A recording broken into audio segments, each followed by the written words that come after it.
देखिए अपने बच्चों के लिए ये माँ क्या कर रही है। जानेंगे तो सलाम करेंगे आप। बेटा भी पेट में था और उसके पैदा होने से 19 दिन पहले पति की मौत हो गई और पति के जाने के 19 दिन बाद ये इस दुनिया में आया। लेकिन अफसोस कि बाप का प्यार नहीं देख सका। 3 बच्चों को पालने के लिए माँ का संघर्ष देखिए। शायद माँ के सिवा ऐसा कोई नहीं कर पाए। सास ससुर की सेवा के लिए इस बहू का निस्वार्थ समर्पण भाव देखिए। उनके लिए ये दर दर भटक रही है। 29 साल की छोटी सी उम्र में 3 बच्चे हो गए और भगवान ने पति का साथ छीन लिया। गर्भवती थी जब सिर पर दुखों का पहाड़ टूट पड़ा, लेकिन फिर भी हिम्मत रखी और उठ खड़ी हुई और चल रही है। अब बेटा भी 1 साल का हो गया है और सरकार और प्रशासन के आगे अब नौकरी के लिए गिड़गिड़ा रही है कि सरकार मुझे रोजगार दे दो, कहीं पर भी दे दो, पर दे दो, नहीं तो बच्चे और बुजुर्गों के भूखे मरने की नौबत आ गई है। जहां भी नौकरी देंगे वहां चली जाऊंगी, बस नौकरी दे दो। हमें कहीं भी नौकरी मिल जाए, कहीं भी, यहाँ से लेकर सरका घाट मंडी, जहाँ कहीं भी। ये दर्द भरी कहानी है मंडी की हेमलता की। सरका घाट की ग्राम पंचायत गहरा के जनीन गांव की हेमलता ने डीसी मंडी से मिलकर रोजगार दिलाने की गुहार लगाई है। हेमलता ने बताया कि 1 अक्टूबर 2023 को उसके पति भूप सिंह का जलने के कारण निधन हो गया था और परिवार के पालन पोषण का एकमात्र वही सहारा थे।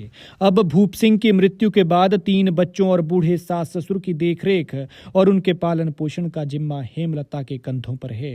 हेमलता ने बताया कि परिवार की आर्थिक स्थिति ठीक नहीं है। उनके पास जो कुछ है बस उनका घर है, जिस कारण परिवार का पालन पोषण कर पाना संभव नहीं हो पा रहा है।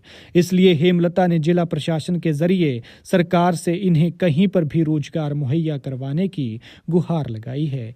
हेमलता ने बताया कि उसकी स्थिति ये है कि घर के सभी सदस्यों की देखभाल भी करनी है और उनके लिए रोटी का भी इंतजाम करना पड़ रहा है। ऐसे में परिवार का पालन पोषण करना बेहद मुश्किल हो गया है। हेमलता ने बताया कि उनका छोटा बेटा अभी 1 साल का है, जिसका जन्म उसके पिता की मौत के 19 दिन बाद हुआ था। 2 बेटियां हैं जो स्कूल में पढ़ती हैं, लेकिन उनके खर्चे भी पूरा कर पाना संभव नहीं हो रहा है।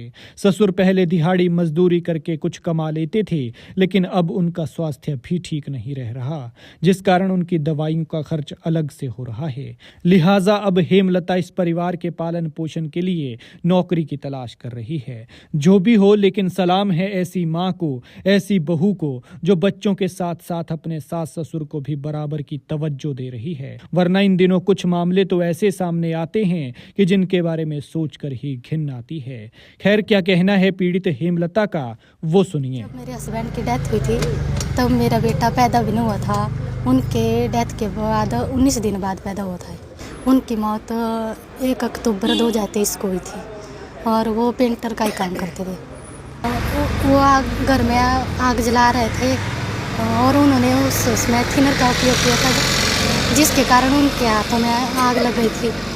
उसके कारण उनकी मौत हो गई थी, आग लगने के कारण। हमने डीसी से ये मांग की कि हमें कहीं भी नौकरी दे दी जाए। हमारे घर की कंडीशन ठीक नहीं है, कोई भी घर में कमाने वाला नहीं है। मेरे सास ससुर भी ऐसे है, ससुर बीमार रहते हैं और सास भी ऐसी है कि हमें कहीं भी नौकरी मिल जाए, कहीं भी, यहाँ से लेकर सरका घाट मंडी, जहाँ कहीं भी।